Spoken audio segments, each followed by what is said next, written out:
नमस्कार, मैं राजकीय नेशनल महाविद्यालय की हिंदी विभाग सहायक प्रोफेसर मीनू रानी बोल रही हूँ। आज का जो हमारा विषय है वो है सूरदास। सूरदास के पद जो संयोग दृश्य में से करवाए जाएंगे। सूरदास के जो भी पद करवाए गए हैं वो मध्यकालीन काव्यकुंज में संकलित सूरदास द्वारा रचित ही जैसे संयोग दृश्य है, भ्रमर गीत, विरचित्र है नामक पदों में से ही करवाए गए हैं। और आज का जो विषय रहेगा वो है संयोग दृश्य में से कुछ पद। चलिए करते हैं इन्हीं पदों की व्याख्या। सूरदास जी हैं वो है भक्तिकालीन कृष्ण काव्यधारा के सर्वश्रेष्ठ कवि, जिन्होंने श्री कृष्ण की बाल लीलाओं, वात्सल्य भावना, श्रृंगार वर्णन, संयोग वर्णन, भ्रमर गीत आदि सभी का बहुत ही मनोहारी वर्णन किया है, चित्रण किया है। और इनके द्वारा गाए गए पदों से ऐसा लगता है जैसे ये जो बातें हैं वो सारी सजीव हो उठती है। और इन पदों में भी सूरदास जी ने यहाँ पर राधा और कृष्ण या गोपियों या श्री कृष्ण की प्रेम या रास लीलाओं के बारे में ही बताया है, बड़ा ही मनोहारी वर्णन किया है। सूरदास जी क्या कहते हैं? मेरे जिए ऐसी आनी बनी, बिनु गोपाल और नहीं जानो, सुनी मौसो सजनी। यहाँ पर क्या है कि सूरदास जी ने गोपी के माध्यम से श्री कृष्ण के प्रति, अपना आराध्य देव श्री कृष्ण के प्रति सूरदास जी ने अपने शब्दों के माध्यम से गोपी के द्वारा कहलवाया है। और श्री कृष्ण के प्रति एकनिष्ठ प्रेम भावना का वर्णन किया है। एक गोपी है वो अपनी सखी को, या एक सखी है वो अपनी दूसरी सखियों को से क्या कहती है कि जो मेरा तो श्री कृष्ण के सिवाय और कोई भी नहीं है, यानी कि वो श्री कृष्ण के सिवाय और किसी को देखना भी नहीं चाहती। क्या कहती कि मेरे जी ऐसी आनी बनी कि हे सखी, क्या बताऊं कि मेरे हृदय में तो कुछ ऐसी बात हो गई है, मेरे साथ कुछ आश्चर्यजनक कोई बात हो गई है, कह सकते हैं मेरे हृदय कुछ ऐसी दशा हो गई है, आनी बनी यानी कि बन पड़ी है। बिनु गोपाल और नहीं जानो, कि बिना गोपाल के मैं और किसी को जानती नहीं हूँ। सुनी मौसो सजनी, सुन मेरे से यानी कि मुझसे, हे सखी, सजनी मतलब सखी, कि हे सखी तुम मुझसे सुन कि मेरी हृदय की दशा तो ऐसी हो गई है कि बिन गोपाल के या बिना श्री कृष्ण के कान्हा के मैं और किसी को जानती नहीं हूँ। कहा कांच के संग्रह किन्हें, दारी अमोल मणि। यहाँ अमोल मणि मतलब अमूल्य मणि। अमूल्य मणि किसको कहा गया है? श्री कृष्ण को कहा गया है कि हे सखी, श्री कृष्ण के अलावा और किसी को जानने का मतलब है, कहा कांच के संग्रह कीने। गोपी कहती है श्री कृष्ण के अलावा और किसी को जानने का मतलब है कांच के टुकड़ों का संग्रह करना, यानी कि कांच के टुकड़ों को अगर हम इकट्ठा करते हैं तो वो हमारे लिए कोई भी उपयोगी सिद्ध नहीं होती, यानी कि हमारे जीवन में उसकी कोई भी उपयोगिता नहीं होती, कोई काम के नहीं होते अगर हम अनमोल मणि को छोड़कर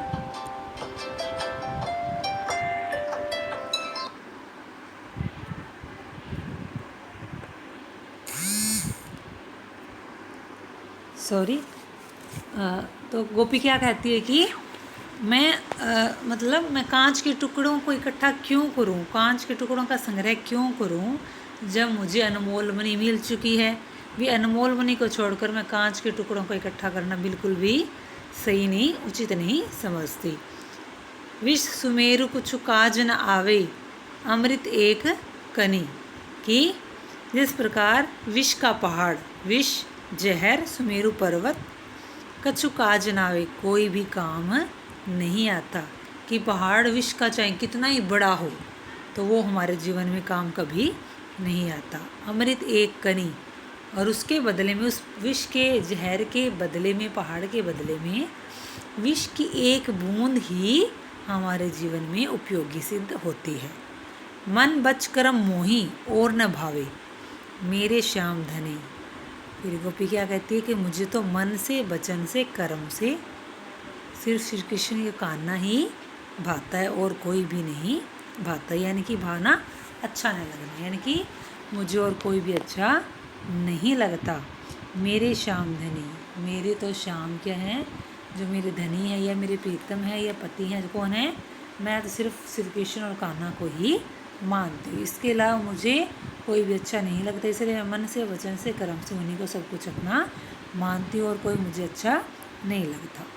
सूरदास स्वामी के कारण तजी जाति अपनी। सूरदास जी क्या कहते हैं, सूरदास जी कहते हैं कि गोपियाँ कह रही हैं कि मैं तो श्री कृष्ण के कारण के हैं, हमने तो अपनी जाति तक को भी त्याग दिया है। यानी कि ब्रज की युवतियाँ कहती हैं कि प्रभु श्री कृष्ण के लिए हमने अपनी जाति को भी छोड़ दिया है, मैं केवल श्री कृष्ण से ही प्रेम करती हूँ। आगे सूरदास जी क्या कहते हैं, चिते राधा रति नागरो। इस पद में सूरदास जी ने राधा और श्री कृष्ण के प्रेम लीला का सजीव वर्णन किया है। और प्रेम की दिक्कत के कारण क्या, राधा निरंतर अपने प्रियतम, अपने प्रेम में प्रवीण श्री कृष्ण की ओर ही ताक रही है, उन्हीं की ओर देख रही है। क्या कहती है, चिते राधा रति नागर ओ।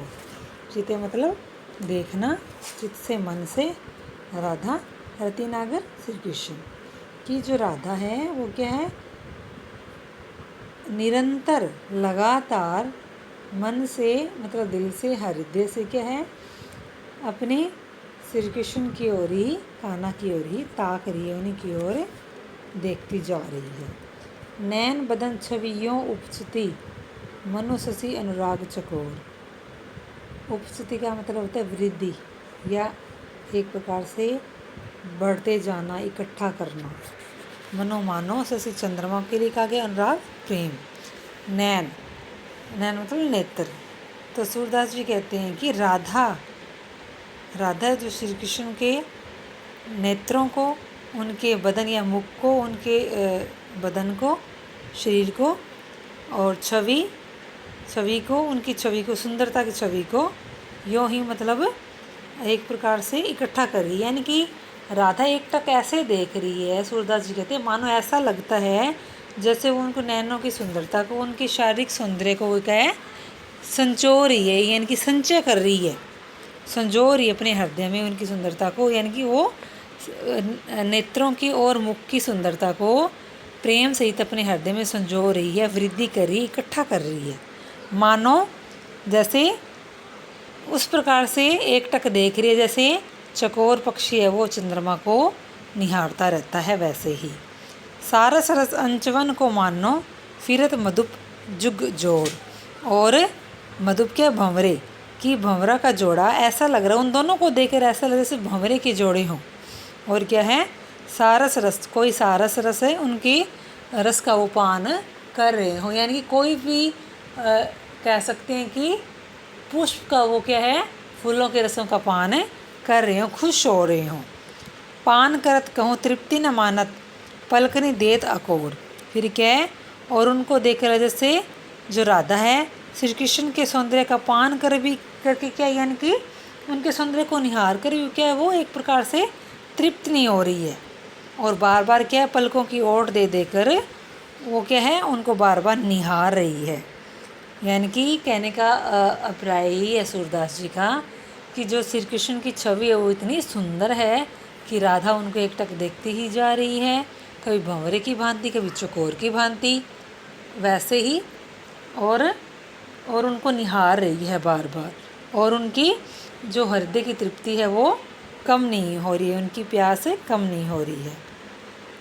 लियो मनोरथ मानी सफल ज्यों, रजनी गे पुनि भोर।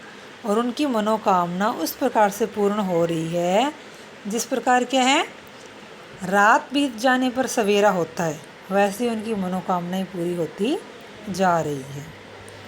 मनोकामना कौन सी, उनकी सौंदर्य की छवि को देखने की मनोकामना, उनको प्रेम से देखने की मनोकामना।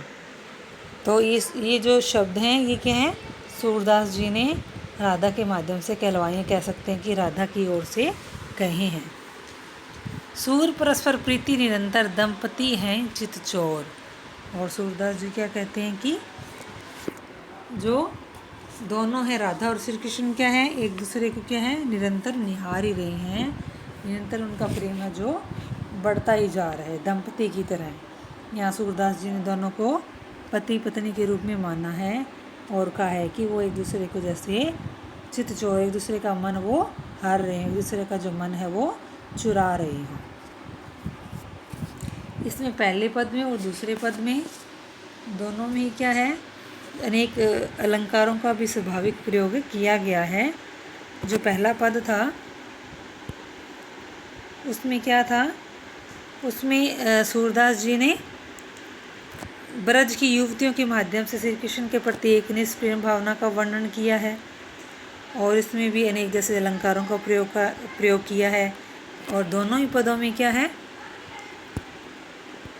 सूरदास जी ने माधुर्य गुण और श्रृंगार रस का वर्णन किया है। सूरदास जी का वर्णन करना ऐसा लगता है जैसे जैसे ये वर्णन है वो बिल्कुल ही सजीव हो।